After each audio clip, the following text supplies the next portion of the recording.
झीलवाड़ा नाम की जगह पे मोकल की हत्या कर दी। चाचा मेरा महबा कुंवर। वो झीलवाड़ा के पास में गांव और पड़ता, उस गांव का नाम क्या, रूपनगर, सोलंकियों का ठिकाना था। और वहां की एक राजकुमारी थी चंचल कुमारी, क्या नाम था। और औरंगजेब चंचल कुमारी से भी शादी करना चाहता था, पर राज सिंह जी वहां भी पहले जाके ब्याह कर आए थे। तो औरंगजेब ने कहा भाई वहां भी तू यहां भी तू, कदे एस फूल थे कदे ओस फूल थे। नहीं, अब एक जगह तूने ब्याह कर लिया, अब यहाँ पे तो ब्याह मैं करूंगा, ये नहीं चलेगा। देख वहां तूने कर लिया, मैं नाराज नहीं हुआ, पर यहाँ पे तो मैं करूंगा। राशि ने कहा रे मैंने डीपी देख ली, यहां मैं करूंगा, अब और कोई नहीं कर सकता। तो औरंगजेब ने कहा फिर लड़ाई होगी इस बार लड़ाई कर लेंगे, जो लड़ाई में जीतेगा उसके साथ में क्या हो जाएगी, शादी। राशि ने कोई बात नहीं, कर लेंगे, लड़ाई कर लेंगे। शादी का दिन नजदीक आया, शादी का दिन नजदीक आया तो राज सिंह जी ने अपने मंत्रियों को इकट्ठा किया। और राज सिंह जी बड़े टेंशन में एकदम वैसे सीरियस हो गए बैठे हुए। तो मंत्रियों ने पूछा राणा जी क्या बात हुई। तो कहा मेवाड़ एक बड़े संकट का सामना कर रहा है। तो बताओ क्या संकट है। तो कहा मेवाड़ को एक अबला नारी पुकार रही है।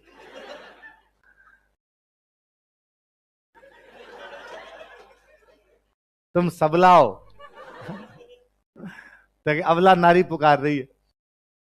मंत्री बेचारे मन ही मन सोचे कि सर आजकल आपको हर दूसरी अबला नहीं लग रही, टोल फ्री नंबर पे जितने फोन आते हैं आप भेज देते हो हमें इधर उधर। मंत्रियों ने कहा कि साहब बताओ क्या समस्या है। तो कहा रूपनगढ़ की राजकुमारी है चारुमती, औरंगजेब जबरदस्ती शादी करना चाहता है। चारुमती ने मुझे मैसेज करके शादी के लिए बुलाया, तो मुझे शादी के लिए जाना है। तो उनका जाइए, फिर इसमें सोचना क्या है। यदि उन्होंने चला के कहा आपको तो आपको जाना ही चाहिए। पर उनका दिक्कत यह है कि इस बार औरंगजेब सेना लेके आएगा तो लड़ाई होगी। ठीक है लड़ाई कर लेंगे। उनका एग्जैक्टली मैं यही चाहता हूं, लड़ाई करनी है, पर औरंगजेब की सेना को अजमेर में रोकना है। औरंगजेब की सेना अजमेर क्रॉस नहीं करनी चाहिए। मैं रूपनगढ़ शादी करने के लिए जाऊंगा, सेना अजमेर जाएगी, और औरंगजेब की सेना को अपनी सेना तब तक रोक के रखेगी जब तक मेरे फेरे ना हो जाए। जैसे मेरे फेरे कंप्लीट होंगे, शादी कंप्लीट होगी, मैं खुद अजमेर आ जाऊंगा, बाद में मैं संभाल लूंगा मोर्चा, लेकिन तब तक आपको रोक के रखना पड़ेगा। मंत्रियों ने कहा साहब निश्चिंत हो गए, ब्याह के लिए पधारिए आप, तो हम अजमेर में सेना रोक लेंगे, कोई दिक्कत ही नहीं आएगी वहां पर। अब सीधा सा है कि मेवाड़ की सेना जब भी जाएगी तो उसमें सबसे पहले लड़ने के लिए हरावल जाएगी।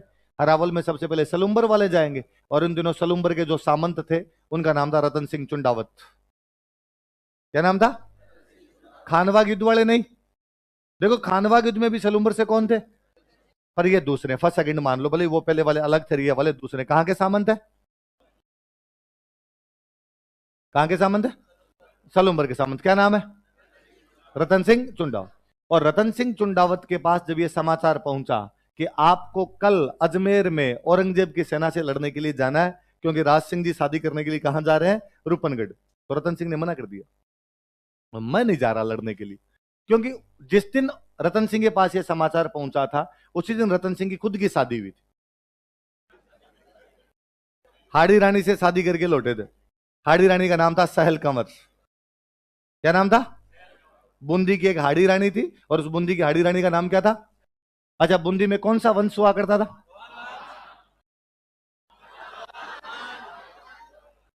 हाड़ा नहीं था क्या, पक्की बात।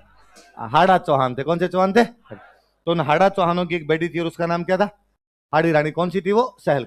तो सहल कंवर से उसी दिन वो शादी करके आए थे। तो शाम को आपके पास मैसेज जाता है कि भाई साहब आपको कल युद्ध करने के लिए कहां पे जाना है, अजमेर। अब ऐसा मैसेज दो ही लोगों के पास गया है, या तो बॉर्डर मूवी में सुनील शेट्टी के पास। बॉर्डर मूवी किस किस ने नहीं देख रही, हाथ खड़े कर दो आज। क्या बात करते हो, अल्लाह रहम करे इन टावरों पे। ये कैसे हो सकता है कि तुम भारत में भी रहो और बॉर्डर मूवी भी, जो बॉर्डर नहीं देखेगा वो पाकिस्तान भेजा जाएगा। तुम्हारी भारत की नागरिकता, देखो 3 4 फिल्में वो देखनी कंपलसरी है, वरना तुम स्प्रिंग बोर्ड में तो पक्का मैं नागरिकता रद्द करवा दूंगा। तो उरी उरी बताया था मैंने दिन, उरी देखी पक्का। हाँ तो बॉर्डर और देखनी है, जिन्होंने देख ली वो रिवीजन कर लेना। हाँ 3 बार, हाँ हाँ तो 3 के वो तो 5 7 10 बार देखी जाने वाली मूवी है। और जिन्होंने नहीं देखी वो उसको कम से कम देखेंगे। कौन सी मूवी, तो 3 4 मूवी। एक तो तिरंगा, यदि 26 जनवरी 15 अगस्त पे तिरंगा नहीं देखी जाए तो ऐसे लगता है कि 26 जनवरी कंप्लीट नहीं है, 15 अगस्त कंप्लीट है नहीं।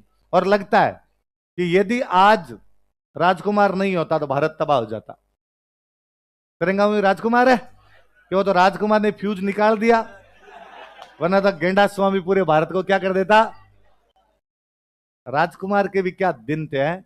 वो भी भारत के अंदर, मतलब उस आदमी की शक्ल नहीं, उस आदमी की सूरत नहीं, उस आदमी की बॉडी नहीं, उसके बावजूद भारत में सुपरस्टार था। है केवल बोलने का लहजा। और इतना, मैं कल ही क्लास में बता रहा था कि उसमें इतना एटीट्यूड था, उस बंदे में इतना खतरनाक एटीट्यूड था। अमिताभ बच्चन नया नया फिल्मों में आया था, तो अमिताभ बच्चन एक बार एक पार्टी में था, रजनी का सॉरी राजकुमार के घर पे पार्टी थी वो। अमिताभ बच्चन उसमें बहुत अच्छा कोट पैंट पहन रखा था, तो हर कोई आदमी मिले वो तारीफ करे, इतना अच्छा कोट पैंट, इतना अच्छा कोट पैंट, कहां से लाइए कपड़ा, कहां से लाए, कहां से सिलवाया, सब वो की वो तारीफ करे। तो राजकुमार को लगा यार माहौल पूरा अमिताभ बच्चन पर, पार्टी मैं दे रहा हूं, लोग कोट पैंट किसका पूछ रहे हैं, अमिताभ बच्चन का। तो अपने नौकर को भेजा कि जाओ जानी उससे पूछ कर आओ कपड़ा कहां से लिया है। वो गया, वो जाकर उसने पूछा, भाई राजकुमार साहब खुद पूछ रहे हैं कि आप ये कोट पैंट वाला कपड़ा कहां से लेके आए। तो अमिताभ बच्चन को लगा राजकुमार को भी पसंद है, राजकुमार सुपर स्टार थे, तो अमिताभ बच्चन भाग के खुद आए कि सर आपको कपड़ा पसंद है, सर आप तो मुझे बताइए कितने कोट पैंट सिलवाने हैं आपको, आपको मैं कोट पैंट सिलवा के दूंगा, मैं सिलवा के दूंगा सर, आपको सिलवाना है ऐसे कोट पैंट। राजकुमार ने कहा कि नहीं जानी, हम हमारे घर के पर्दे इस कपड़े के खरीदना चाहते हैं। मतलब तुम जिस कपड़े के कोट पैंट पहनते हो उसके तुम्हें क्या सिलवाता हूं। एक हीरोइन आई थी जिन्नत अमान, जिन्नत अमान मिस इंडिया थी, और मिस इंडिया से बाद में इधर, और बहुत सुंदर हीरोइन थी, पहली फिल्म से सुपर डुपर हिट गई, बहुत भयंकर हिट हुई थी जिन्नत अमान की पहली। तो पूरी इंडस्ट्री में सनसनी थी, अरे जिन्नत अमान आई है, जिन्नत अमान आई है। एक किसी पार्टी के अंदर जिन्नत अमान आई हुई, राजकुमार उसके अंदर आए, और सारे के सारे जिन्नत अमान से जाके मिलने चाहे कि यार पहली फिल्म में सुपरस्टार बन के निकली है। तो वो बेचारी चला के राजकुमार के पास गई, उसको लगा राजकुमार बड़े, इनका तो मैं रेस्पेक्ट करूं, इनसे मिलूं। अब राजकुमार भी जानते थे जिन्नत अमान है, राजकुमार भी जानते थे पहली फिल्म में सुपर डुपर हिट है, और सारे इसको जानते तभी जाके मिल रहे हैं। उसके बावजूद राजकुमार उसको कहे इतनी सुंदर दिखती हो, फिल्मों में काम क्यों नहीं करती। कहने का मतलब था मैं तेरे को नहीं जानता, मुझे नहीं पता ऐसी कोई फिल्म भी आई है और उसके अंदर तुम हो भी गई हो। तो राजकुमार वो था, तो राजकुमार उसके एटीट्यूड के लिए देख लिया जाना चाहिए। उसकी कौन सी मूवी देखोगे, तिरंगा। और कौन कौन सी देखनी है, बॉर्डर देखनी है। और कौन सी देखनी है, तो बॉर्डर में सुनील शेट्टी के पास में मैसेज आता है कि इधर उसका ब्याह होता है और इधर कहते हैं कि आपको भारत की रक्षा करने के लिए बाउंड्री पे जाना है। उधर बैकग्राउंड में म्यूजिक बजता है, जाते हुए लम्हों जरा ठहरो, जरा ठहरो। तो वैसे वैसे मैसेज किसके पास में आया, रतन सिंह चुंडात, कि आपको लड़ने के लिए कहां पे जाना है, अजमेर। कहां पे जाना है, अजमेर। रतन सिंह ने मना कर दिया, मैं नहीं जा रहा, और राज सिंह जी को खुद का ब्याह करना है, इसके चक्कर में हमारा ब्याह बर्बाद करेंगे। और मेरा भी तो ब्याह हुआ है, उनको नहीं दिख रहा है इस बात को। शादी में, शादी का फंक्शन चल रहा है हमारे घर पे, यहाँ पे खुशियां मनाई जा रही है, अचानक आप कहते हो कि युद्ध लड़ने के लिए जाओ, मैं नहीं जाऊंगा। ये बात उनकी रानी को पता चलती है। रानी का नाम क्या था, रानी तो क्या नवयुवती है, नई नई राजकुमारी है, शादी होके आई है। उसको जब इस बात का पता चला तो उसने अपने पति को समझाया कि देखो, सलुम्बर वाले चुंडावतों को हरावल में रहने का अधिकार है, क्योंकि आपके पूर्वज चुंडा ने राज्य का त्याग कर दिया था। चुंडा जी ने कहा था कि मेवाड़ का अगला राजा मैं नहीं बनूंगा, हंसाबाई के बेटे को बनाया जाएगा। मोकल को राजा बनाया था, राज छोड़ दिया था पूरा, इसलिए कहा गया कि चुंडावत हमेशा मेवाड़ की हरावल में रहेंगे। यदि आप नहीं जाएंगे लड़ने के लिए तो हरावल का अधिकार छीन लिया जाएगा। आने वाली आपकी पीढ़ियां थू थू करेगी कि हमारा एक दादा परदादा बीच में बेलखना निकल गया था और इसके चक्कर में हमसे क्या छीन लिया गया, हरावल का, और आपको लड़ने के लिए जाना चाहिए। रतन सिंह जी ने कहा मैंने खूब युद्ध लड़े इनके लिए, कब मना किए, पर आज इनको भी सोचना चाहिए था कि मेरी शादी हुई है, तो आज मुझे नहीं बेचते और कोई चला जाता। उसने वापस कहा कि ममता और कर्तव्य में से किसी एक चीज का चुनाव करना पड़े तो कर्तव्य बहुत बड़ी चीज होती है। उसने और कहा कि राष्ट्र की रक्षा के लिए सब कुछ कुर्बान किए जा सकते हैं, तो शादी की बात। जब ज्यादा समझा तो रतन सिंह जी तैयार हुए कि ठीक है लड़ने के लिए जाएंगे। अगले दिन रतन सिंह जी जैसे ही बाहर निकले, घोड़े वोड़े तैयार किए, अपने वहां से लेके रवाना हुए, अपने महल के पास आए तो उन्होंने ऊपर की तरफ देखा, रानी ऊपर झरोखों में से देख रही थी अपने पति को जाते हुए। उनको फिर लगा, वो वहां खड़े हुए, अपने पास में एक सैनिक खड़ा था, उसको कहा कि ऊपर जा, और ऊपर जाके रानी को कहे कि मेरे लिए कोई निशानी भेज दे। क्या भेज दे, निशान। उन लगा कोई चूड़ी, कोई अंगूठी, कुछ ना कुछ भेज देगी तो युद्ध में थोड़ा टाइम पास हो जाएगा, चूड़ी देख देख के याद आएगी तो अपनी चूड़ी देख लेंगे।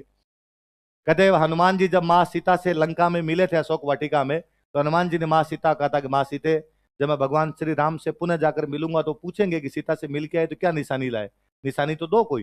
तो माँ सीता ने अपनी चूड़ियां भेजी थी। क्या भेज दी थी, चूड़ियां भेज दी। इस बार वो नौकर गया और नौकर ने जाके ऊपर हाड़ी रानी सहल कंवर को कहा कि नीचे रतन सिंह जी आपके पति खड़े हुए हैं और वो आपकी कोई ना कोई निशानी मंगा रहे हैं। और राजकुमारी पुनः सोचती है कि जो व्यक्ति युद्ध में जाने से पहले इतना सोच विचार कर रहा है, इस बात की क्या गारंटी है कि वहां पे लड़ पाएगा।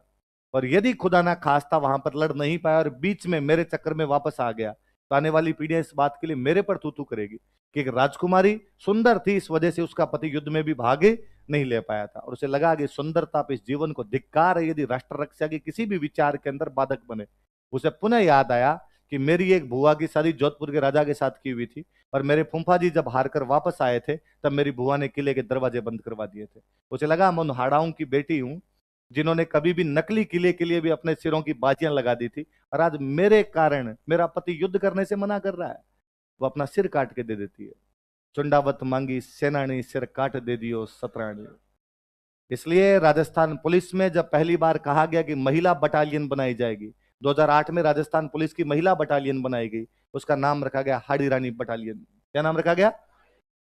सतरी सेनानी चाहिए समर सलुम्बर धीस। समर मतलब क्या होता है? युद्ध। युद्ध में जाने से पहले सलुम्बर के उस राजा ने, सलुम्बर के उस सामंत ने उस महिला से निशानी मांगी। सेनानी का मतलब होता है निशानी।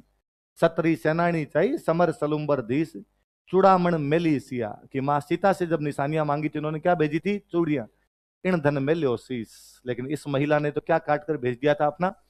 माँ सीता से भी इस मामले में तो महान है कि माँ सीता चूड़ियां बेचती है, यहाँ पर हाड़ी रानी ने तो क्या बेच दिया था? खैर रतन सिंह के पास जब सिर गया और तो रतन सिंह यूं वो हो जाता है, उसके होश फाख्ता हो जाते हैं और उसे लगता है कि यार मैंने काम तो बहुत गलत ही कर दिया।